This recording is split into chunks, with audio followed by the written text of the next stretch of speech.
Hello दोस्तों, नमस्कार। Welcome to multiple study point. आज हम पढ़ाएंगे आप लोगों को टेंस के बारे में। टेंस टेंस यानी काल, ठीक है। तो टेंस के कितने प्रकार होते हैं, टेंस के कितने भाग हैं, इन सब चीज़ों के बारे में आप लोगों को बहुत ही अच्छे से जानना चाहिए। टेंस ये इंग्लिश ग्रामर का बहुत ही इम्पोर्टेंट रोल अदा करता है। तो टेंस यानी काल। तो टेंस शब्द की उत्पत्ति कहाँ से हुई है कि टेंस शब्द की उत्पत्ति लैटिन वर्ड के टेम्पस से हुई है, जिसका अर्थ होता है टाइम यानी समय। तो कोई पूछे कि टेंस किस भाषा से हुई है, तो टेंस लैटिन वर्ड के टेम्पस शब्द से हुई है। उसका मतलब टाइम होता है। तो हम किसी को नहीं बोलते कि टेम्पस कर लीजिए, टेम्पस टेम्पस यानी टाइम। तो यानी टेम्पस लैटिन वर्ड है, वो टेंस वहाँ से लिया गया है टेंस को, ठीक है। 3 टाइप्स ऑफ टेंसेस। अब टेंस कितने प्रकार के होते हैं? 3 टाइप्स के होते हैं। पहला है प्रेजेंट टेंस यानी वर्तमान काल। प्रेजेंट टेंस माने जैसे वर्तमान काल जो अभी चल रहा है, जैसे मैं खेलता हूँ, मैं दौड़ता हूँ, ये सब चीज़ें किस में आएगा? प्रेजेंट टेंस में। दूसरा है पास्ट टेंस माने भूतकाल जो बीत गया है, उसका पहचान है था, थी, थे। जैसे मैं स्कूल जाता था, मैं कठिन परिश्रम करता था, तो जहाँ पर शब्द के अंत में था, थी, थे आए तो वो है पास्ट टेंस माने भूतकाल जो पहले हो चुका है ना। फिर है तीसरा फ्यूचर टेंस माने भविष्य काल, माने आने वाला समय, माने आने वाला समय में जो कुछ भी करोगे तो वो किस टेंस में आएगा? फ्यूचर टेंस में। उसका पहचान है गा, गी, गे। जैसे मैं खेलूँगा, मैं दौड़ूँगा, मैं खाना खाऊँगा, ठीक है। तो हमने तीनों टेंसों के बारे में जान लिया, present tense, past tense, future tense. मैंने कोई पूछे कि टेंस कितने प्रकार के होते तो बोलना 3 प्रकार के, प्रेजेंट, पास्ट और फ्यूचर। फिर आता कि प्रत्येक टेंस के 4 भाग होते हैं। कितने भाग होते हैं? प्रत्येक टेंस के 4 भाग होते हैं। कोई भाग पूछे तो 4 बोलना, कोई प्रकार पूछे तो 3 बोलना है, ध्यान रखना हमेशा, ठीक है। तो प्रत्येक टेंस के 4 भाग कौन कौन से? पहला है इंडेफिनिट टेंस माने अनिश्चित काल, इसका पहचान होता है ता, ती, ते। दूसरा है कॉन्टीन्यूअस टेंस माने लगातार काल, रहा, रही, रहे, ठीक है। और तीसरा है परफेक्ट टेंस माने पूर्ण काल, इसका पहचान है चुका, चुकी, चुके। चौथा है परफेक्ट कॉन्टीन्यूअस टेंस माने पूर्ण लगातार काल, इसका पहचान है रहा, रही, रहे प्लस समय दिया रहेगा, ठीक है। तो हम चारों को के बारे में जान लेते कि इंडेफिनिट टेंस में अनिश्चित काल, जैसे कोई भी काम होता है तो उसको वो अनिश्चित काल, मैंने जैसे मैं खाना खाता हूँ, क्या खाता हूँ नहीं पता, मैं खाना खाता हूँ, ता शब्द आया लास्ट में, ठीक है। फिर कंटिन्यूस टेंस में लगातार काल, मैंने लगातार काल मतलब कोई काम चल रहा हो, है ना। लगातार कंटिन्यूस टेंस जहाँ होगा मैंने कि वो टेंस में शब्द के अंत में रहा है, रही है रहेगा, ठीक है।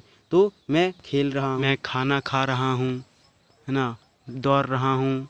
तो ये सब में कहाँ क्या क्या शब्द आना चाहिए? रहा शब्द आना चाहिए। तो जहाँ पर रहा शब्द है वो कंटिन्यूस टेंस है, में घर बन रहा है, तो ये कोई काम कंटिन्यू चल रहा है, इसलिए उसे कंटिन्यूस टेंस कह देते हैं। फिर है परफेक्ट टेंस माने पूर्ण काल, माने कोई भी काम जो है पूर्ण हो जाता है, चुका, चुकी, चुकी आता है उसमें। जैसे मैं खाना खा चुका हूँ, मैं क्रिकेट खेल चुका हूँ, तो इसमें चुका शब्द आता है। फिर आता है परफेक्ट कॉन्टीन्यूअस टेंस माने लगातार, पूर्ण लगातार काल, माने पूर्ण भी है और लगातार भी है, ठीक है।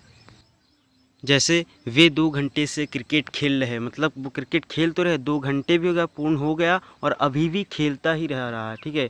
मैं 2 घंटे से टीवी देख रहा हूँ, तो टीवी तो देख रहा हूँ लेकिन 2 घंटा हो चुका है, तो वो मेरा पूर्ण हो गया, परफेक्ट है। और कंटिन्यूअस अभी भी कंटिन्यू देख ही रहा हूँ, इसलिए उसे क्या कहते हैं? Perfect continuous tense. मैंने जहाँ पर रहा, रही तो रहेगा ही, कंटिन्यूअस टेंस है और प्लस समय भी दिया रहेगा, ठीक है। यानी परफेक्ट भी है और पूर्ण भी है, ठीक है। हमने टेंस शब्द की उत्पत्ति किस लैटिन वर्ड के टेम्पस से ये जान लिया है। टेंस 3 प्रकार के होते हैं और प्रत्येक टेंस के 4 भाग होते हैं, इतना जान लिया है। अब टेंस सेंटेंस में महत्वपूर्ण 3 पॉइंट्स होते हैं, तो उन पॉइंट्स के बारे में जान लेते हैं। मतलब कि टेंस में टेंस जो बनता है, टेंस का सेंटेंस वो किस किस से मिलकर बना होता है। एक तो सब्जेक्ट, दूसरा वर्ब और तीसरा ऑब्जेक्ट। तो सब्जेक्ट क्या है?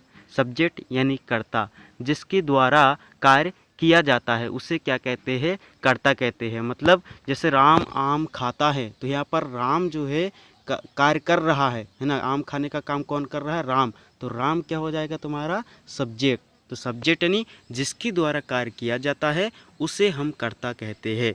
दूसरा है वर्ब यानी क्रिया, कर्ता के द्वारा जो कार्य किया जाता है उसे क्रिया कहते हैं। मतलब राम आम खाता है, तो यह राम के द्वारा कार्य क्या हो रहा? खाने का काम। तो खाना क्या है? उसकी क्रिया। जैसे इसमें कुछ उदाहरण है वर्ब के, गो माने जाना, रीड माने पढ़ना, ऑपरेट माने चलाना। तो यानी वर्ब यानी जो हमारे शरीर के द्वारा जो भी कार्य किया जाएगा वो क्या कहलाएगा? क्रिया है। हमारे शरीर में कोई भी घटना होती है, कोई भी हमारे शरीर के माध्यम से जो भी कार्य होगा वो की क्रिया है। जैसे पढ़ना, लिखना, उठना, बैठना, रोना, धोना, सोना, हंसना।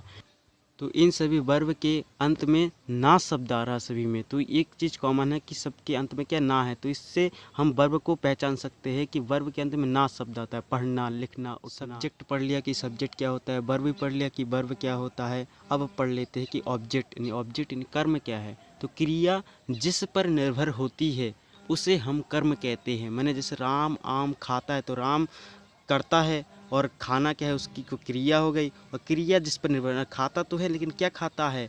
आम खाता है, तो आम क्या हो जाएगी? उसकी क्रिया। ठीक है, समझ गए? तो टेंस सेंटेंस में सब्जेक्ट, वर्ब और ऑब्जेक्ट, ये तीन चीज़ें तो आएगी ही आएगी। तो हम अब देख लेते हैं कि टेंस फार्मूला क्या है, टेंस फार्मूला कैसे बनते हैं। तो टेंस फार्मूला में सबसे पहले सब्जेक्ट लिखते हैं, फिर हेल्पिंग वर्ब लिखते हैं, फिर वर्ब लिखते हैं, फिर ऑब्जेक्ट लिखते हैं, फिर अदर वर्ड लिखते हैं। ठीक है, तो यानी subject plus helping verb plus verb plus object plus other word. इसका एग्जांपल ले लेते हैं, जैसे राम आम खाता है। अभी हमने जो तीन चीज़ें ऊपर पढ़ा है, सब्जेक्ट, वर्ब, ऑब्जेक्ट, अब इनमें से बताओ राम क्या है? राम आम खाता है, तो यहाँ पर खाने का काम कौन कर रहा है? राम। तो राम क्या हो जाएगा तुम्हारा? सब्जेक्ट। आम क्या होगा तुम्हारा? ऑब्जेक्ट। खाना क्या होगा तुम्हारा? वर्ब।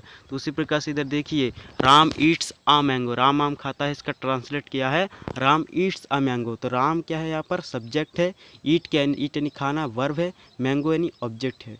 ठीक है, तो देखिए यहाँ पर राम आम खाता है, हिंदी में बोलते हैं राम आम खाता है, पहले सब्जेक्ट फिर ऑब्जेक्ट फिर वर्ब। और इंग्लिश में राम ईट्स अ मैंगो, पहले सब्जेक्ट फिर वर्ब फिर ऑब्जेक्ट। ठीक है, तो इंग्लिश में बोलते हैं कि राम खाता है आम, और हिंदी बोलते हैं राम आम खाता है। तो क्लियर है आपको? तो चलिए, हम आशा करते हैं कि आप लोगों को पता चल गया होगा कि टेंस के बारे में, कि टेंस क्या क्या होता है, टेंस के कितने प्रकार है। तो आप इसे याद रखिए। तो वीडियो को लास्ट तक देखने के लिए थैंक यू सो मच।